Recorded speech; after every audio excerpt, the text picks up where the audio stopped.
Hola a todos, aquí estamos una vez más en otra de las entrevistas del Bichólogo y hoy tengo el placer de contar con Lucas Sánchez. Él es cofundador de ScienceIt y encantado de tenerte por aquí, Lucas. Ha sido complicado cuadrar aquí fechas, Ya pero es un ves. placer y creo que va a ser muy interesante. Encantado de estar. Gracias, Nacho.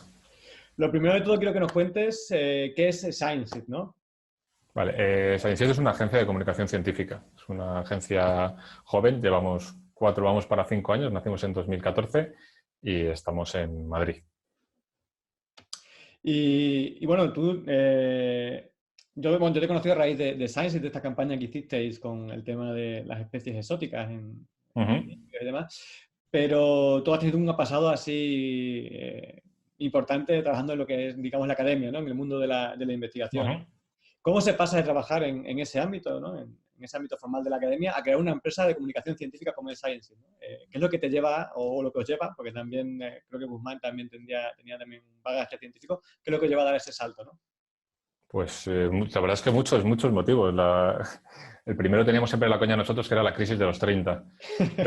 Pero sobre todo fue, por ejemplo, ninguno de los dos empezamos de cero en comunicación, ¿no? Yo tanto, te voy a hablar más de mi caso, pero yo hice la tesis en el Centro Nacional de Biotecnología y conforme yo empecé la tesis ya conocí a bastantes periodistas, a bastantes comunicadores y mi padre siempre fue como una vía que me dijo que él pensaba que tendría futuro. Entonces yo empecé a colaborar con distintos medios, en concreto con el Diario Público y luego pasé por Materia del País y también por otro lado con Radio Nacional de España. Entonces mientras que yo hacía el doctorado ya estaba haciendo cosas de comunicación científica como hobby o a nivel semiprofesional con medios de comunicación. Y a Guzmán le pasaba lo mismo. Guzmán estaba en el diario.es, en periodismo humano como colaborador, y conforme acabamos la tesis, luego empezamos el primer postdoc, el segundo postdoc, pues muchas reuniones y muchas quedadas de comer eran qué vamos a hacer, ¿no? ¿Qué hacemos con nuestro futuro? Prácticamente pues igual de 20 personas que éramos juntas haciendo el doctorado y de un grupo de 20 amigos, todos estaban en el extranjero.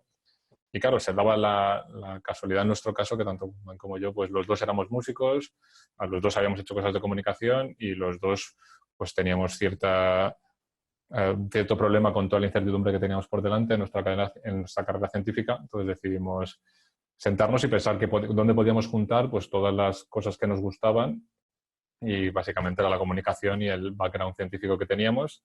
Y lo que nos dimos cuenta es que no, o sea, la gran parte de la comunicación científica que existía en España, por lo menos la que nosotros conocíamos, estaba como muy limitada al periodismo científico y muy limitada sobre todo a papel, a prensa, a texto, a radio también y televisión, pero casi siempre se hacía de una manera escrita. Entonces a nosotros lo que más nos interesaba era cómo explorar como todas las narrativas, pues web, redes sociales, vídeos, animaciones, interactivos, videojuegos, a la comunicación de la ciencia y vimos que era como una cosa que faltaba. Y que faltaba también como una agencia que hubiera nacido desde la academia y no que hubiera nacido desde la comunicación.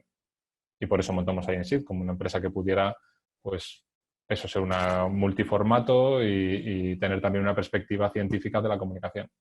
Sí, es verdad, porque además a mí, por lo menos desde fuera, ¿no? Siempre lo que me ha dado la sensación es que casi siempre que se habla de comunicación científica viene del mundo del periodismo, que es algo Ujú. especializado, ¿no? Pero que no, lo normal no es que salga desde la academia y vayas hacia un poco la comunicación, ¿no?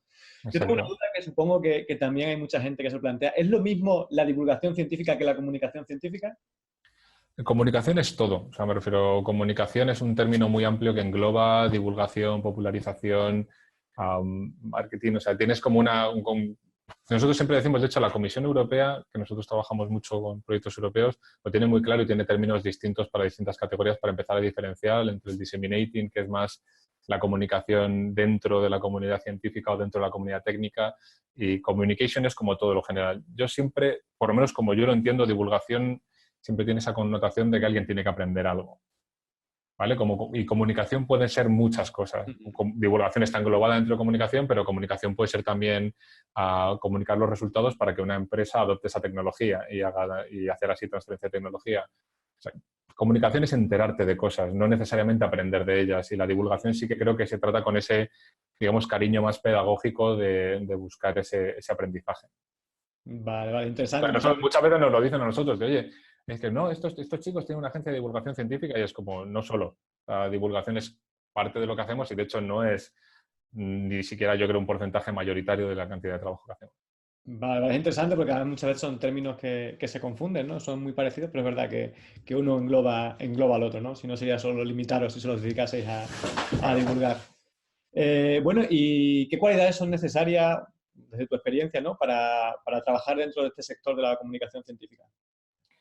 Pues o sea, yo creo que hay muchas y porque la comunicación científica es un poco amplia, ¿vale? O sea, yo siempre digo, por lo menos aquí en España, yo veo que tiene como más o menos 3 patas, que una es ser periodista científico, hay mucho periodismo científico y yo creo que para eso hay que tener unas aptitudes y unas actitudes muy determinadas que no tienen tampoco muchísimo que ver con trabajar en una unidad de cultura científica, que quizás sea otra de las posiciones clásicas, ¿no? Otro de los actores principales en comunicación científica y tampoco tiene mucho que ver con lo que hacemos nosotros. O sea, es como una perspectiva diferente a la que tiene una agencia de comunicación, ¿no? Entonces, si quieres, hablo mejor de lo que es nuestra parte, pero sí que en nuestro caso, por ejemplo, nosotros siempre que buscamos a personas para trabajar con nosotros, nos interesa mucho ver que esa gente haya hecho comunicación activamente y si puede ser que tenga un background científico. Es decir, una persona que haya hecho una carrera de biología, físicas, que igual se ha especializado porque ya empieza a haber un par de másters, como el que son el de creo que son la Carlos III y la Pompeu Fabra, que son específicos de comunicación científica, algún título experto en la autónoma, los hay también fuera en el extranjero, hemos visto de Manchester, de Dublín, nos llegan solicitudes de muchos ángulos.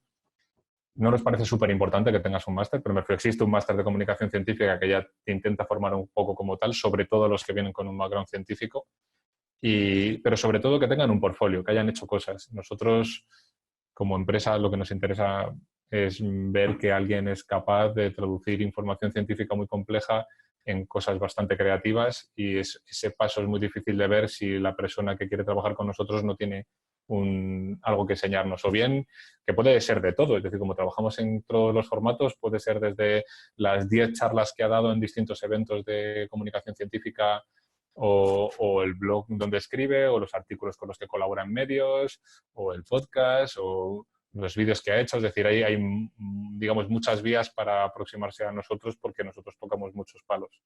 Entonces, a nosotros fundamentalmente nos interesa el portfolio. Yo creo que es la mejor manera que tiene una persona creativa de demostrar que sabe comunicar y sobre todo también es una medida muy clara del interés que tienes por hacer comunicación científica. A nosotros nos llegan muchísimos currículums de investigadores que se quieren reciclar y hay muchos que nos dicen, no, porque yo ya sé comunicar, porque lo llevo haciendo en mi carrera como científico, porque doy charlas y doy presentaciones. Y es como, hostia, pues igual no tienes muy claro lo que es la comunicación de verdad. O sea, a eso es a lo que me refiero. Entonces, nosotros queremos ver que haya habido actividad y que esa persona pueda demostrar su talento de alguna manera. Pero luego es muy difícil cuando ya has contratado a alguien. Si ves que luego no funciona, Claro. pues es un problema no solamente para nosotros, sino también para la persona que se interesa por trabajar aquí. Al final, entonces, es un poco como todo, ¿no? Si quieres algo, ponte a hacerlo, ¿no? Y ya a partir de Yo ahí siempre es la lo, mejor forma de formarse, ¿no? Ujú. yo siempre lo he dicho. De hecho, yo, por ejemplo, yo no tengo ninguna titulación o sea, en el campo de la comunicación. En ciencia sí que tengo mi carrera, mi doctorado, pero en comunicación lo que he hecho es hacer muchísima y en muchos formatos diferentes y sobre todo trabajar para gente muy buena. Yo entré como colaborador de Público y a mí Patricia Fernández de Lis, que siempre se lo agradeceré con locura, ha sido mi profesora de periodismo. Cuando luego estuve en la radio, tanto Ángel Carmona, que fue la persona que me dio la oportunidad en Radio Nacional, como Paula Ayer, que era la persona que editaba mis contenidos y que era la que más veía lo que yo hacía y la que más me corregía cosas, pues he tenido profesores que a la vez que me daban la oportunidad de trabajar, me daban mucha caña. Entonces, y para el resto de cosas que hacíamos aquí, cuando empezamos ahí en SID, éramos solo 2 personas y había que hacer muchos formatos diferentes. Pues he tenido que leerme libros de dirección, de cine, cómo funcionan todos los programas que utilizamos para hacer animaciones, para ilustrar, para todas esas. Luego ya hemos ido contratando perfiles técnicos, pero al principio había que aprender de todo. Entonces, valoro mucho cuando veo que la gente que nos manda un currículum también ha pasado por ese proceso de aprendizaje, o bien porque ha ido a una cosa más formal o porque lo haya hecho él. Y de hecho, nosotros, por ejemplo, el problema que tenemos con los másters actuales que hay es que siguen estando muy centrados en más en la parte de texto y están muy poco desarrollados en narrativas digitales. Entonces es muy difícil que por mucho que una persona haya hecho un máster venga sabiendo una narrativa audiovisual con una profundidad suficiente o que controle mucho de webs o de redes sociales. Esos campos siguen estando un poco verdes, yo creo, a nivel formativo y por el otro lado creo que está muy bien esos másteres. Es decir, no quiero hablar mal de ellos, pero a nosotros nos sigue pareciendo que tengas ese título dice muchas cosas, pero a nosotros tampoco demasiadas. Me gusta vuestro estilo porque es verdad que aquí quizás en España hay un poco de esto de la titulitis esta que se oye tanto hablar, ¿no? Y que muchas veces yo conozco a gente dentro del ámbito de la biología que no son biólogos y sin embargo pues tienen muchas publicaciones, llevan muchos años trabajando en el campo y conocen el año azul, por ejemplo, conozco a uno que es experto, sabe muchísimo más que cualquier otro profesional, a lo mejor hemos estado trabajando más tiempo, ¿no? Y creo que es verdad que al final la experiencia, como suele decirse, es un grado. Sí, Y sí, no, no, a está muy bien que mí se valore, me yo parece. te lo digo que por lo menos lo único bueno, bueno, de las pocas cosas buenas que yo creo que tiene tener una empresa propia es que para mí en mi casa no importan los títulos, no es una cosa que se les dé un valor. O sea, yo creo que en academia tienen un sentido y obviamente con dinero público pues tienes que regular que las personas tengan un itinerario y asegurarte de que tienen unos conocimientos. Si tuvieras que tener una persona de recursos humanos para cada entrada sería muy difícil, pero aquí no hace falta. Y de hecho, por ejemplo, lo mismo que el caso que comentas tú de tu compañero, nosotros, por ejemplo, Clara es ilustradora, hizo cursos de mamíferos y tal, y Clara además es la persona con la que tú estuviste en contacto en esta campaña. Clara es una enciclopedia de la biología, o sea, yo soy biólogo porque tengo un título, pero Clara es 1000 veces más bióloga que yo. Entonces sería ridículo establecer esa línea en tienes una titulación o no, y ella lleva muchísimos trabajos, casi todos los trabajos que tienen que ver con biología y medio ambiente los lleva ella, como comunicadora también. Entonces aquí no hacemos esas distinciones, vaya. Me Y de parece. hecho, me lo preguntan muchas veces, en plan, oye, ¿me tengo que hacer un máster en comunicación científica para trabajar con vosotros? Yo siempre digo que no, porque a mí realmente casi que lo único que me dice es que una persona está lo suficientemente motivada para hacer algo de comunicación científica como para dejarse X mil euros en algo.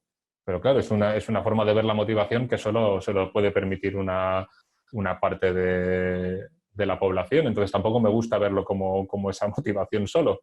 Y yo lo que sé es que son muy útiles para conocer bien el panorama de la comunicación científica y sobre todo para hacer contactos. Y luego también hay muy buenos profesores. Ya digo que en la parte formativa no me meto, pero sé que toda la gente que ha salido de esos másteres normalmente nos dice, pues conoces a la mitad de la gente que está en el panorama español de la comunicación científica. Y eso es un valor muy importante para ellos. Para nosotros ya te digo que un poquito menos. Nada, sí, pero me parece muy buena filosofía. Además, yo creo que hoy, sobre todo en Estados Unidos se ve más, ¿no? El tema de que cada vez se exigen menos títulos, sino se exigen pues más actitud y, bueno, más, como tú dices, un portfolio, ¿no? De haber estado Ujú. haciendo cosas, ¿no? Me parece muy interesante. Entonces, bueno, te iba a preguntar si aconsejabas algún tipo de formación, pero hemos dicho que existen esos másteres y que te dan esos contactos, que no es Ujú. moco de pavo, ¿no? Que al final, hoy en día buena parte del trabajo se consigue por contacto. ¿Pero algún otro tipo de formación que no es un máster? ¿Existen cursos de estos de comunicación científica? O, por ejemplo, ya que trabajáis vosotros muchísimos temas, por ejemplo, si alguien se quiere especializar en vídeo o en... ¿Existen algunas formaciones que la gente pueda orientarse un poquillo? Sí. Sí, yo siempre digo, o sea, volviendo un segundo a lo del máster, o sea, de hecho lo discutí una vez con Gemma Revuelta, que por ejemplo es la directora del máster de la Pompeu. Claro, un máster lo bueno que tiene es que te resume todo lo que tú podrías buscar fuera y preguntar a profesionales en un año.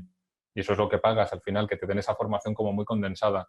El problema es que son poco prácticos y esto ocurría igual en un laboratorio. Tú, una persona, por mucho que tenga una licenciatura o que tenga un máster, llega al laboratorio y no sabe ni dónde está la pipeta ni cómo se empieza. Entonces, luego ahí fuera hay un montón de información, digamos, no reglada. De hecho, YouTube vamos, en YouTube puedes aprender a hacer lo que quieras, a programar como el mejor y a hacer webs, a llevar redes sociales. Hay muchísima información en Internet. Yo lo que le recomendaría a todo el mundo, lo mismo que ocurre con estas cosas, ocurre con las escuelas de cine. Conozco bastantes personas que salen de las escuelas de cine totalmente defraudadas. Y de hecho hay una cuenta que sigo yo mucho a un chico, director de fotografía en Facebook, que el tío lo dice, en plan, dejar de títulos y dejar de historias, coger una cámara y salir a la calle a hacer cortos. O sea, en plan, ¿cuántos cortos has hecho? ¿Cuántos spots has grabado? ¿Cuántas cosas has tal? Ahí es donde te haces un profesional. Pero yo creo que la comunicación es una profesión y de hecho el periodismo creo que es una profesión muy tradicional, de las que se aprende trabajando en ella, de las que casi que no creo que ni que debieran tener una titulación académica. Se aprende haciendo, viéndole la cara a las personas con las que interactúas, mostrándoselo a más personas, perfeccionándolo. Entonces, yo, sinceramente, al que quiera hacer vídeos, o sea, fíjate, ahora mismo, así que me vengan a la cabeza, hay un canal que se llama Now You See, que es brutal. Film Riot para hacerte cacharros y poder grabarlo más profesional con el menor dinero. Every Frame a Painting, que son todo canales que lo que hacen son ensayos sobre vídeos que ya están hechos. ¿Por qué te funcionan los diálogos de esta película? ¿Cómo funciona el color en storytelling? Y te van abriendo los ojos a un montón de dimensiones que un director o que una persona que pretende hacer vídeos tiene que tener en cuenta y que son clases de Film School gratis. Y tienes muchísimas. Y a lo siguiente es cogerte una cámara y ponerte a utilizarla y a sobarla y a sacarle el máximo partido, porque además en estos ocurre en música, en vídeo, en todos los campos. Al final no importa, no, es que tengo una cámara digital, no es muy buena, no graba en 4K. Da igual, o sea, me refiero, el material con el que empieces está claro que no va a ser el más profesional del mundo, pero vas a aprender un montón de cosas de errores. Y yo digo que por eso es por lo que premiamos tanto un portfolio, porque son horas de vuelo. Al final lo que buscamos es gente que resuelva problemas. O sea, somos una empresa, si hay algo que me ha quedado claro en estos años es a nosotros la gente nos paga porque tiene un problema, que es que quiere comunicar unas cosas y no sabe cómo. Entonces yo pago a gente que me ayude a resolver esos problemas también. Entonces tiene que saber resolver esos problemas. Y eso muchas veces con la teoría que te da un título no sale la solución. Sale de haber hecho eso 5 o 6 veces y decir, no, espérate, esto ya lo hice yo una vez, así sale mal, vamos a intentarlo de esta otra manera. Estoy totalmente de acuerdo contigo. Además, yo soy una persona que soy muy enredada también. Cuando metí en todo esto del blog no tenía ni repascolera idea de nada de WordPress ni de nada, y luego la verdad que vas descubriendo un poco sobre la marcha, vas aprendiendo tus errores y luego es una experiencia alucinante, ¿no? Eso de ir aprendiendo y descubriendo poco a poco, y me parece que es una buena filosofía.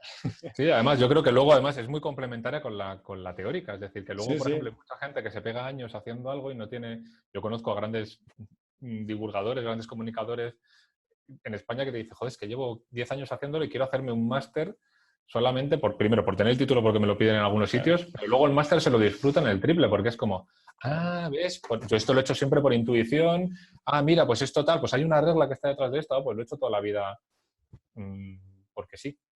Pues yo lo único que sí que le recomendaría a todo el mundo, o sea, es que se plantee, porque yo sé que la ciencia está muy mal, yo estaba en ese momento de ¿qué hago? ¿Qué salida busco? Si no es esta, ¿cuál será? ¿Me meto en una farma? ¿No? Yo me metí en comunicación porque me encantaba comunicar. O sea, me encantaba, yo me disfrutaba muchísimo en el laboratorio cuando me pedían un artículo desde el periódico o yo proponer uno que me lo aceptaran. O sea, me lo pasaba muy bien. Y he sido siempre el típico amigo batalla que estás en un bar y te está contando 20.000 historias. Digamos que tenía ya cierta predisposición a hacer estas cosas. Y se lo digo siempre a todo el mundo porque hay mucha gente que no y que no le llama especialmente la atención. Y creo que eso, por ejemplo, en una farmacéutica, o sea, creo que en general cuando no te gusta mucho tu trabajo se nota. Pero creo que hay en sitios donde se puede disimular mejor que en comunicación. En comunicación, si no es una cosa que te nace y que te guste y que te sale, ya te puedes hacer 2 másters y obligarte a salir con una cámara a hacer entrevistas que como mucho, lo mejor es que te vas a dar cuenta de que no te gusta nada y que lo vas a dejar por el camino, pero sí que creo que hace falta como cierta pasión a la hora de contar cosas. Ahí estoy totalmente de acuerdo. Además es que yo siempre hablo mucho en general de biología, ¿no? Como hablo en el blog de que la pasión, o sea, esto es un trabajo que necesita pasión. Si no tienes pasión, no vas a llegar a ningún sitio. Yo, por ejemplo, yo soy súper tímido, me cuesta, bueno, yo hasta que fui capaz de ponerme delante de la cámara para hacer las entrevistas, a mí siempre me ha costado mucho, pero siempre que tengo la oportunidad de una charla, siempre tengo la oportunidad de hacer algo, me encanta, porque me encanta ese cosquilleo y el estar de cara al público y el hablar, ¿no? Yo creo que es una experiencia que hay que vivirlo, ¿no? Hay que ser como muy pasional, ¿no? en estos ámbitos, en la biología en general y como comentas en la comunicación científica. Y sobre todo eso, yo creo que como tú dices, ¿no? hacer cosas y poco a poco pues irás ya mejorando, ¿no? Es como hacer tu propio máster de la vida, ¿no? Claro. Y me gustaría preguntarte, has hablado de comunicadores científicos españoles. ¿Crees que se hace aquí buena comunicación científica en España? Es decir, damos bien a conocer, hacemos buena divulgación, damos bien a conocer los resultados de las investigaciones, se llegan, o se lleva a la sociedad todo lo que se invierte en investigación. Y también me gustaría que me comentases en esta línea, ¿cuál crees tú que es el país de referencia, sea europeo o de fuera, en cuanto a comunicación científica, ¿no? ¿Hacia dónde deberíamos mirar? Yo creo que en general o sea, se hace bien, porque hay muchos, o sea, como en todos los sitios hay muy buenos profesionales y hay gente haciéndolo mal. Para mi forma de ver las cosas, pero hay muy buena gente. O sea, hay muy buenos. De hecho, creo que hay una buena comunidad, que además es una comunidad que nos conocemos la mayoría y que el que quiera entrar solo tiene que ir al final de un evento, que es gente muy maja, muy abierta. En general, el mundillo de la comunicación científica yo te diría que es casi que de los mejores ambientes en los que he estado nunca. Es decir, hay muy buena gente y gente muy profesional. Si miras eso, pues igual somos, pues no te sabría decir, igual ahora ha crecido bastante más y somos 600, 800 personas en toda España. Pero claro, comparado con el número de investigadores es irrisorio, o sea, somos muy poquitos. Y creo que hay, en academia, tanto aquí como en el resto de Europa, hay poquísima tradición, seguimos siendo muy bichos raros, los investigadores siguen pensando que lo que hacemos es la María y que la comunicación es una tontería y que ellos pueden hacerlo y, y, y no, porque es muy difícil y muy compleja y mucho más estratégica. Yo pensaba muchísimo menos en el laboratorio en el que trabajaba y trabajaba en un laboratorio muy bueno a un nivel bastante razonable, pero siguen teniendo esa percepción o de que no es suficientemente útil, que creo que también tiene sus motivos, es decir, creo que tampoco se ha invertido lo suficiente en comunicación como para ver un retorno. Creo que hay un techo que hay que romper a partir del cual ver realmente que lo que haces funciona.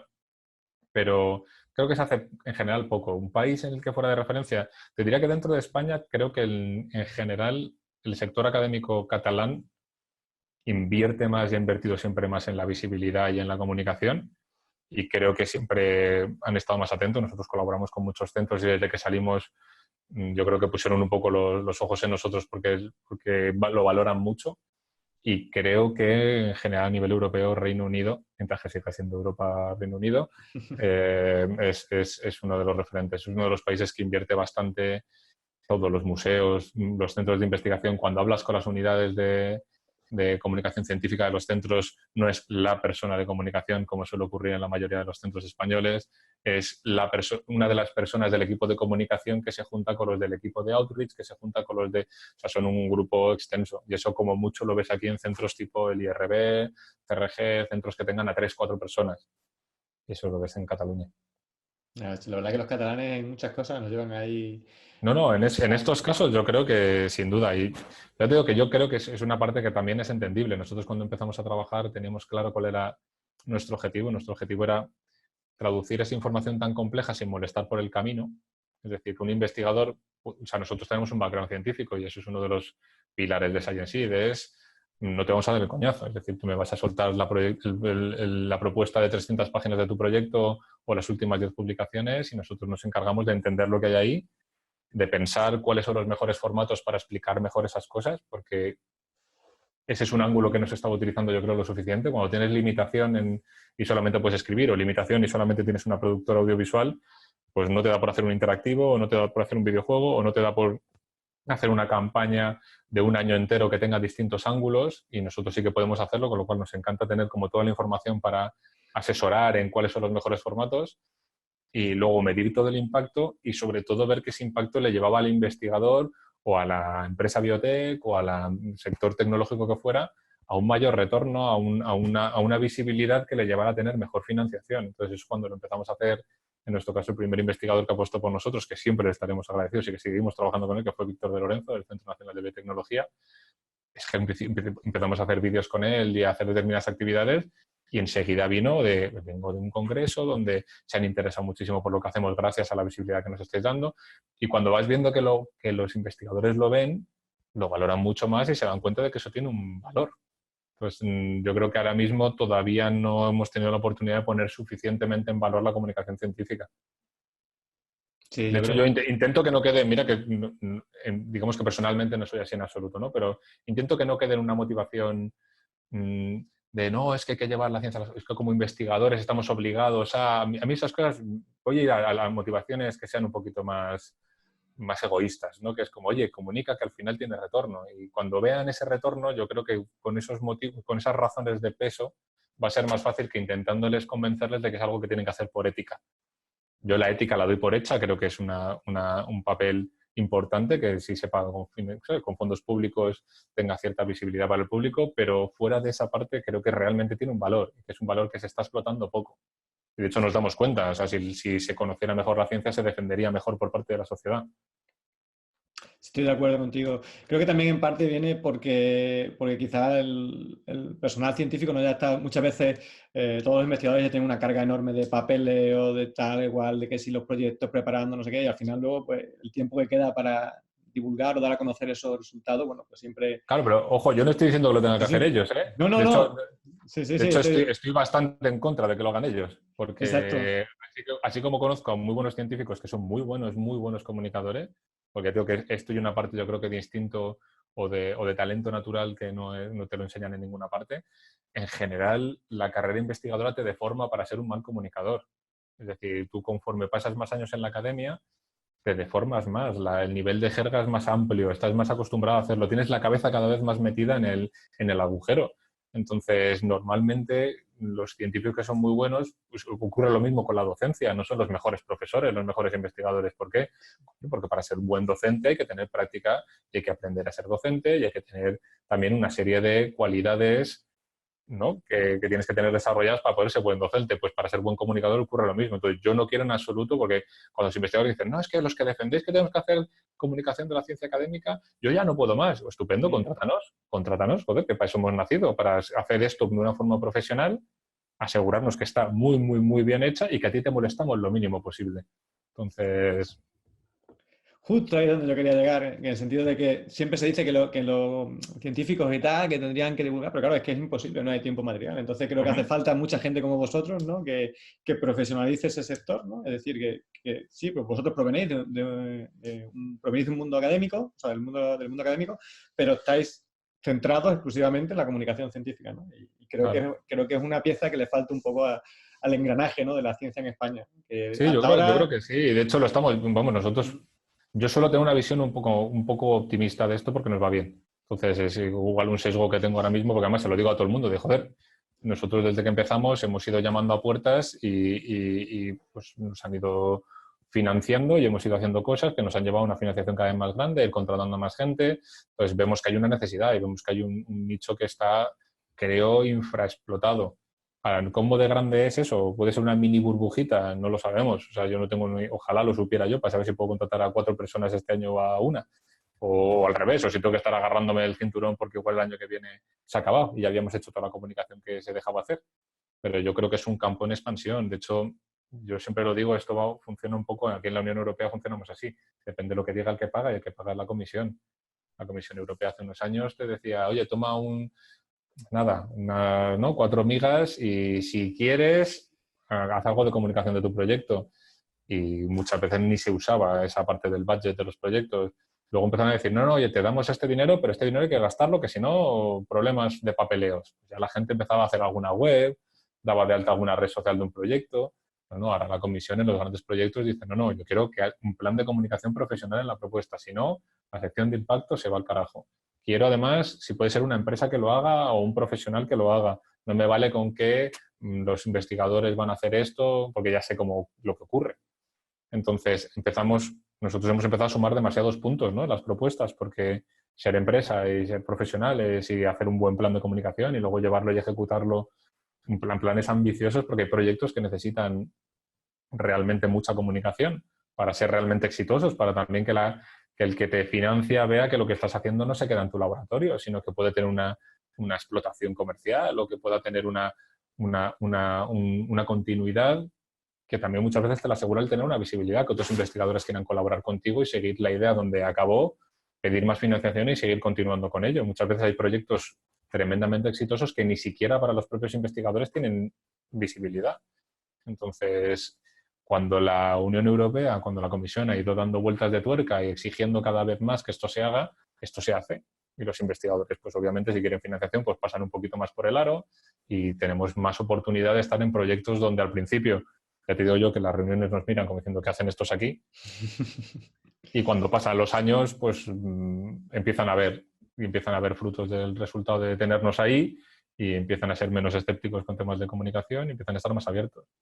Yo también creo que sí, que es un nicho en expansión y a ver si es verdad. Y claro, y con las empresas es otra historia, porque las empresas tecnológicas que nos contratan o que nos buscan, que cada vez son más, es que nunca han tenido a alguien que les entendiera a ese nivel, porque la parte de comunicación igual sí, pero era una agencia generalista, que cada vez que tenían que hacer algo tenía que estar la persona de comunicación explicándoles todos los procesos 20 veces. Es muy trabajoso hacer una web con alguien que no tiene ni idea de qué va tu proyecto o cómo estructurar las cosas. Requiere muchas veces de ese conocimiento profundo que te da haber hecho una carrera investigadora. Entonces, nosotros aquí ahora mismo, mmm, parte de nosotros tenemos un background científico y muchos de ellos en investigación. Hay otras personas que no, que tienen perfiles técnicos para toda la parte de animación, de programación, que es valiosísimo tener a toda esa gente junta debajo del mismo techo. Pues digo que nos aseguramos de que molestamos cero y para eso, para una empresa también es un montón de recursos que no pierdes, de horas que no pierdes tu persona de comunicación y que lo están haciendo otros y que tienes como la seguridad de que saben lo que hacen y que lo están haciendo bien. Entonces, Claro, sí, cada uno especialista en lo suyo, que es lo mejor. Al final, los equipos claro, multidisciplinares incluyan a personas especializadas claro. en comunicación. Bueno, nos has dicho que trabajáis un montón de medios, ¿no? Desde videojuegos, has comentado, animaciones, etcétera. ¿Crees que alguno es especialmente bueno para divulgar o para comunicar? Es decir, bueno, pues con este o ¿cuál es el que más os demandan vuestros clientes, ¿no? Supongo que al principio siempre serían sobre todo temas de cosas escritas, ¿no? Que es como lo que era habitual, ¿no? Pero que supongo que ahora que estáis abriendo un poco el mercado, habrá una demanda por cosas nuevas, ¿no? Fíjate que nosotros desde el principio lo que más nos han pedido han sido animaciones y te diría que es para mí o sea, no sé, así como vas a una panadería específica cuando vas a una ciudad porque hacen ahí los mejores, pues creo que mucha gente se nos acerca porque nuestras animaciones, vamos, es el formato que más utilizamos. Pero eso te diría que es como en el formatito concreto porque condensar un proyecto de 4 años en 2 minutos o un artículo científico porque es para una nota de prensa en uno, es un reto muy gordo. Y la animación es una cosa que es muy compleja, es una narrativa muy compleja, pero que cuando le pillas el truco es muy agradecida. Entonces te consigue meter muchísima información en muy poco tiempo.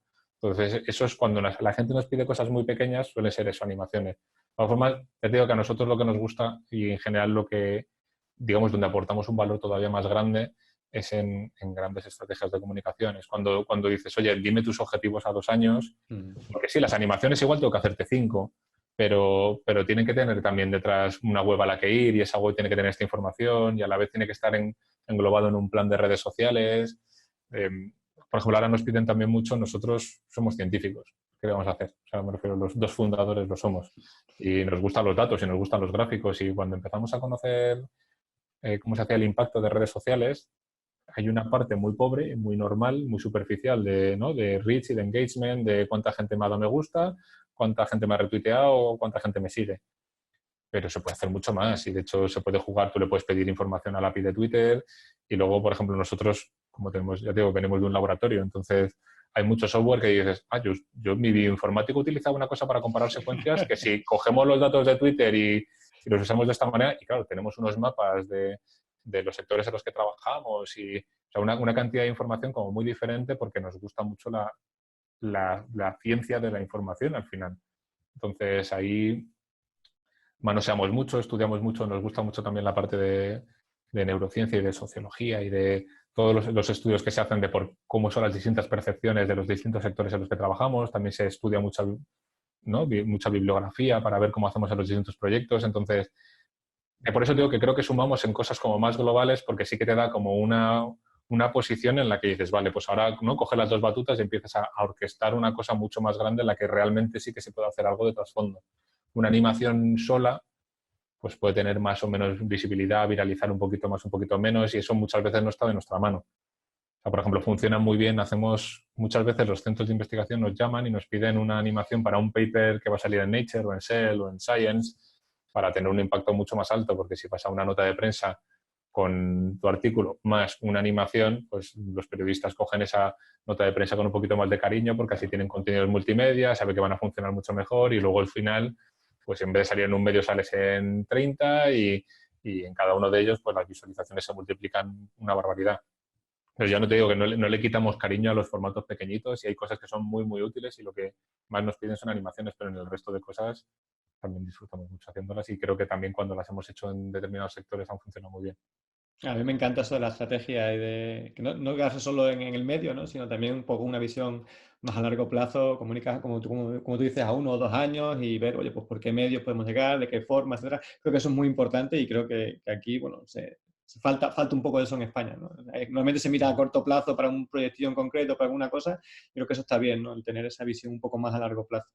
Claro, y sobre todo también yo entiendo que la gente que no es experta en estos temas viene muchas veces, nos llama como muy condicionada de quiero hacer un vídeo de 3 minutos para contar cosas que hay. Hay veces que lo hablas un rato con ellos y dices, oye, pero ¿por qué un vídeo? Eso me refiero, porque justo, o sea, o ¿por qué vídeo tradicional y no animación? O al revés, ¿o por qué quieres una animación cuando realmente tienes unas instalaciones que son un lujo, que se necesitan comunicativamente tener delante, ¿no? Y que van a hacer que luzca muchísimo mejor esta información? Es decir, muchas veces la elección del formato no es ejecutiva o no es especialmente dirigida a unos objetivos, sino más a unas limitaciones que o bien vienen impuestas porque en su centro no tienen para hacer más cosas que no sea un vídeo, o muchas veces por querencia ese formato. Hay veces que hay gente que subjetivamente pues dice, a mí me encantan los vídeos, pues quiero que de esto hacer un vídeo. Y es como, pues igual es mejor una charla de 10 minutos en este evento y vas a tener... ¿Cuáles son tus objetivos? Al final se trabaja... En la comunicación científica yo creo que se trabaja muy poquito en dirección a unos objetivos y mucho en me quedan estos remanentes y me gustaría tener esto. Entonces es una forma como un poco diferente. Por eso digo que nosotros notamos mucho la diferencia. A ver, hay gente académica muy, muy estratégica y que hace las cosas muy bien y que tiene muy pensado lo que quiere, pero en general las empresas suelen estar más afiladas en ese sentido y suelen tener mucho más claro el qué quieren, por qué lo quieren, cómo lo quieren, pero vamos, sí, Sí. hace falta un poco más de visión estratégica y un poquito más también de apertura de miras, de dejarse asesorar y tal. Nosotros la verdad es que al principio era más difícil, porque al principio eran como quiénes son estos chicos nuevos que han montado esto, como en todos los sitios, ahora que ya llevamos pues casi 5 años y hay, si miras nuestro portfolio, hay cientos y cientos de proyectos hechos y de todas las cosas que decíamos que hacíamos, pues ahora hay de todas pues un puñado para elegir y para contrastar y para ver, pues creo que es más, van confiando mucho más en, oye, mira, yo tengo casi que este presupuesto y quiero hacer estas cosas, ¿qué hago? ¿Cómo lo hago? Y es más agradecido, la verdad. Fantástico. De verdad que sí, a ver si se cambia un poquito la mentalidad, ¿no? Que al final yo creo que, como hemos comentado, no hay mucha cultura de comunicación científica, ¿no? Entonces creo que hay que derribar unas cuantas barreras todavía de camino. ¿Dónde podríamos ver algunos de esos trabajos, ¿no? Que habéis realizado? ¿Alguna web? Bueno, pues supongo que Yo vuestra...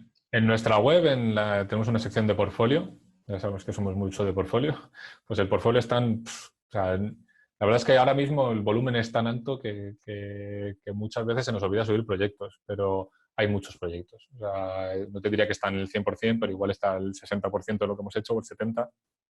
Y además puedes filtrarlos por tipos si quieres ver animaciones, campañas publicitarias, todo. O sea, entonces, la gente que esté interesada en nuestra empresa, que vaya al portfolio, yo creo que tiene para hacerse una buena idea de lo que hacemos. Luego pondré por ahí el link al final en la parte de más información para que puedan visitarlo. Y también me gustaría comentaros un poquillo cómo conseguís vuestros clientes, sobre todo al principio, ¿no? Ahora supongo que muchas veces serán ellos quienes os llamen a vosotros, ¿no? Pero al principio, cuando estáis empezando, ¿de dónde sacabais esos clientes?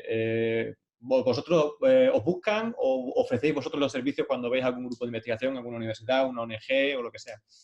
Ha sido muy boca a boca desde el principio. De hecho, cuando nosotros estábamos pues tentando un poco la idea de si sí o si no, si lanzarnos o no lanzarnos, pues justo un par de investigadores que conocíamos estaban con el run run de hacer cosas. Entonces fue como, que tenéis interés realmente, ¿sabes? Que realmente existe un interés en hacer esto. Yo te lo hago. Entonces, yo digo, gente como Víctor de Lorenzo, 2, 3 investigadores se arriesgaron a contratar a esos 2 chicos que no tenían nada que enseñar de que supieran hacerlo y salieron muy bien esos proyectos y a su vez pues otros investigadores veían lo que les estabas haciendo a estos y te decían, oye, pues yo quiero como lo que tiene este señor. Y nos iban llamando. También desde el principio estuvimos como abriendo mucho los ojos y buscando mucha financiación de que había, ¿no? Entonces nosotros sí que miramos mucho lo de los proyectos europeos porque como investigadores habíamos estado participando en ellos, sabíamos que había cierto interés y y nos la jugamos bastante, echar muchas horas en aprender cómo era la burocracia de pedir esos proyectos, que no es pequeña. Y luego el ratio de éxito de los proyectos europeos es muy bajo, pero tuvimos la suerte que nos dieron uno muy pronto. O sea, igual no llega a un 7%. Entonces, ya ahí, cuando empiezas a conocer a consorcios de investigadores, ya es otra historia, porque ya de repente tienes 11 centros. Claro. Donde nada más empezar dices, oye, pues yo voy a llevar la comunicación, con lo cual ponerme en contacto con vuestras unidades de comunicación. Pues ya conoces a las unidades de comunicación. Más luego, ya te digo, yo venía de dar muchas charlas de divulgación, escribir en periódicos, en la radio, te conoces un poco el ecosistema, con lo cual a la que alguien necesita algo que no lo pueden hacer ellos, pues te dice, oye, yo conozco un chico que ha montado una empresa de esto, te pongo en contacto. O vas a pedir un proyecto, pues fíjate, esta gente hace esto. Entonces empiezas a estar cada vez más presente en las conversaciones de otros profesionales.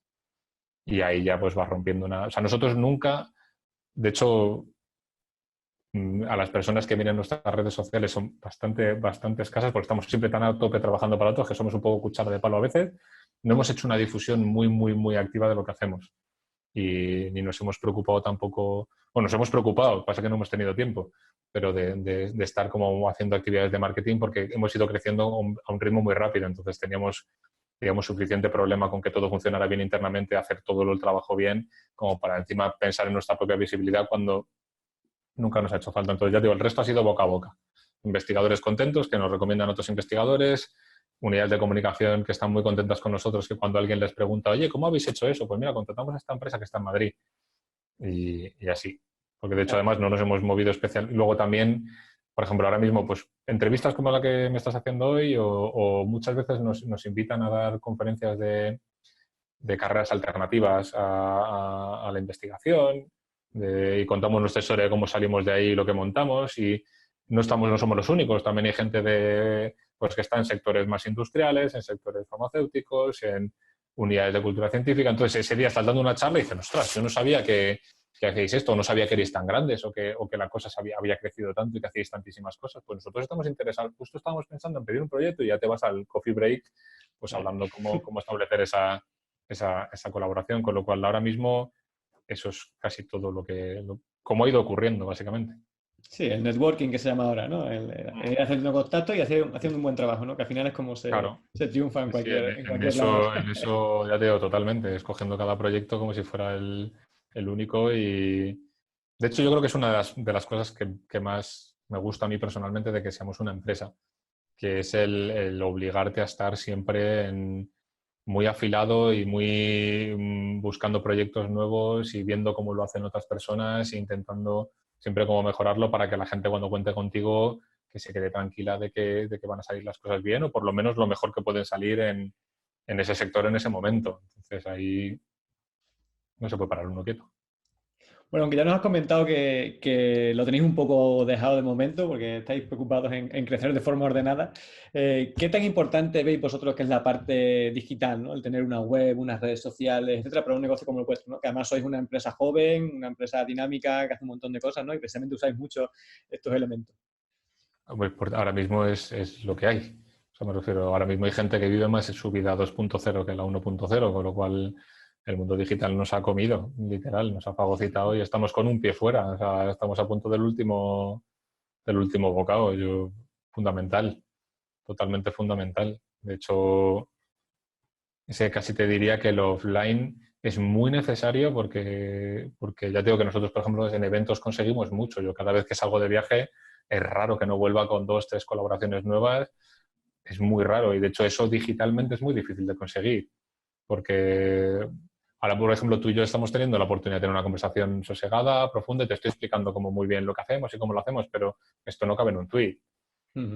Hay una parte que estoy comunicando de cómo es la filosofía de nuestra empresa y de cómo hacemos las cosas que es muy difícil tweet a tweet solamente plasmarlo en una web. Una vez más es una cosa como más compleja que lleva más tiempo, que igual ese más tiempo es una comida, es un café, Entonces, la parte digital importantísima, tienes que estar al 100%. Es el único escaparate que está abierto las 24 horas, los 7 días.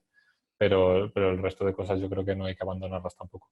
Sí, yo creo que es como un poco, el offline es como la guinda del pastel, ¿no? Tienes que ir preparando un poco el terreno y luego ya ponerlo bonito tienes que hacerlo. Y es mucho más provechoso hacerlo en offline, ¿no? En el mundo real. Bueno, y ya simplemente para terminar, que no te quiero quitar mucho tiempo, que sé que andáis muy pillados, quería que nos dieses un consejo para todos aquellos que están ahora escuchando o viendo en la entrevista y que seguro que más de uno le ha empezado a interesar el mundo de la comunicación científica locamente. Así que dale un consejillo sobre cómo puede iniciarse o como veáis, ¿no? Para poder medrar en este ámbito. Yo siempre digo como tres cosillas más o menos. La primera es, siempre te lo dicen, ¿no? Buscar un nicho. La comunicación científica ahora mismo es muy amplia y estoy seguro de que la gente que te siga y que te escuche, pues a cada uno tendrá unos intereses como muy diversos, ¿no? Y en su momento, cuando lo único que había eran blogs, lo que nos decían a todos es, joder, busca un nicho que esté poco explorado y que te guste. O sea, yo, por ejemplo, en su momento yo fui un comunicador científico que al principio hablaba mucho de vacunas porque yo era un investigador en vacunas, era un tema controvertido, que tenía cierta visibilidad, que no había casi nadie hablando del tema. Entonces, por eso conseguí colaboraciones rápido en prensa, colaboraciones en otros sitios. Entonces, elegir un nicho yo creo que es importante. Y sobre todo, esa es la primera parte, porque luego la segunda es ponte a hacer cosas. Elige el formato que más te guste, para el que creas que estás más capacitado. Igual hay gente, pues no te diría, una persona que sea tartamuda, pues igual dar charlas no es su mejor elección o tener un podcast, pero que digo que sí, sobre todo intentando explotar al máximo pues las sensibilidades que uno tiene. Es decir, yo soy músico y a mí me encantaban los softwares de grabación y por eso me gusta mucho también el de vídeo, montar vídeo, grabar canciones y componer cosas. Siempre ha estado como muy de las cosas que me gustaban. Entonces, elegir algo que te guste lo suficiente como para gastar mucho tiempo con ello. Y lo que sí que le digo a todo el mundo, yo creo que es una oportunidad buenísima. Yo creo que estamos en un momento en el que la comunicación empieza a coger un poco de tracción. Espero que sea para despegar y no para que sea solamente luego desacelerar e ir bajando. Y lo que sí que se lo digo a todo el mundo, a mí nos invitan mucho a ferias de emprendedores. Y les digo a todo el mundo que me pregunta, no, porque estoy pensando en montar una empresa, tal. Y me lo dice y digo, mira, yo creo que en comunicación científica hay dinero. O sea, me refiero, si lo buscas, lo consigues. Y eso somos un ejemplo, ¿no? Es decir, creo que en eso, si lo buscas, si lo haces bien, vas a conseguir dinero. Yo no le recomiendo a nadie montar una empresa. Entonces, o sea, creo que es o sea, no sé, yo no soy padre, no tengo hijos, pero lo que veo a todos mis amigos que los tienen, lo que esperabas que iba a ser, que sí, que es un esfuerzo, que no duermes por las noches, a lo que luego realmente es y consume de tu vida, pues es bastante diferente. Creo que todo esto de salir de la zona de confort y tal, toda ¿no? Todo cómo te venden la idea de emprender y cómo es emprender de verdad es muchísimo más duro de lo que te cuentan. Y nosotros hemos tenido suerte y nos ha ido muy bien y sigue yéndonos muy bien y cada vez es mejor y todo es estupendo, pero son años durísimos. Entonces yo le recomendaría a la gente que pues cada vez las unidades de cultura científica son un poquito más grandes, cada vez en los periódicos buscan a gente mejor, cada vez empresas como la nuestra contratan gente. Yo sería más feliz siendo empleado de una empresa como la mía. Entonces, pero ya te digo que, y siempre lo digo, no lo digo en absoluto o sea, yo estoy deseoso de que tengamos cada vez más competencia, que haya más empresas como la nuestra pues, para tener más, ¿no? Más gente con la que competir sanamente, pues como cuando estabas en un laboratorio, por sacar el mejor vídeo antes, por medirte un poco, por tomar unas cervezas y hablar de cómo hacer, ¿sabes? Por compartir, ¿no? Un poco lo que es esta experiencia. Yo estoy deseoso, pero tampoco quiero decir a la gente, no, montaros cosas, que es estupendo y que luego dentro de 2 años pues me esperen en la calle y me peguen. Entonces prefiero decir eso, pero sobre todo, ya te digo, yo creo que la comunicación es algo que se hace. Entonces yo lo que le recomiendo a todo el mundo es que se ponga a hacer comunicación como locos para que cuando llegue el momento, de hecho muchos que todavía están en el laboratorio y que les empieza a picar un poco y que ya tienen casi un pie fuera, ese es el momento bueno de empezar a hacer cosas porque no tienes, o sea, no frenar en seco y decir, ¿y ahora qué hago con mi vida? Y ahora me hago un máster pero no tengo nada, acabo el máster y sigo sin tener nada en un portfolio para enseñarle a nadie. Pues eso, oye, pues sigue con tu marcheta, igual no te exijas el 150% que se te exige a un predoc o a un postdoc, exígete el 100%. Y el 150 es la parte extra que ibas a dar, pues hazlo en comunicación. Y así igual a la que acabes tu tesis o a la que acabes tu carrera, pues tienes algo que enseñar y que ofrecer y empresas como la nuestra o unidades de cultura científica o otros sitios dicen, oye, pues adelante contigo. Bueno, pues muchísimas gracias. La verdad es que me encanta hablar con emprendedores como tú, ¿no? Que den un poquito de dosis de realidad, que parece que el emprendimiento es la panacea, que a mí me encanta personalmente, pero parece que hay la solución a todos los problemas y muchas veces da más problemas de los que soluciona. Sí, sí, Y, sí. y creo que ha sido una entrevista de lo más interesante, de verdad. Muchísimas gracias por vuestro tiempo y por compartirlo toda vuestra experiencia y todo lo que nos habéis contado, ¿no? Yo creo que ha sido apasionante y que habréis despertado más de una vocación científica, de comunicación científica entre los lectores, Eso estaría segurísimo. estupendo. Eso estaría estupendo y muchas gracias a ti, Nacho, por contar con nosotros, por dejarnos contar un poco nuestra historia y animo con el blog. A mí me parece una iniciativa tremenda porque hay mucho biólogo ahí fuera que... Yo he sido ese biólogo perdido que estaba en Yo su también. casa. Todos lo hemos sido en un momento dado y yo, de hecho, siempre suelo intentar en estas cosas sentarme contigo o cuando vienen puntualmente a la oficina llamando al telefonillo de, vamos, cuando alguien está un poco perdido en esos casos, echarle una mano porque conmigo lo hicieron. Estoy eternamente agradecido a las personas que se sentaron a contar otras alternativas y ampliar un poco también esa visión de que parece que no tenemos ningún sitio en el que trabajar y que está la ciencia muy mal y que no hay nada. Y hay opciones, lo que pasa es que hay que conocerlas y hay que trabajarlas. Fantástico mensaje para acabar la entrevista. Mil gracias, Lucas. Un A ti. placer. Estamos en Venga, hasta contacto. luego. Chao. Hasta luego.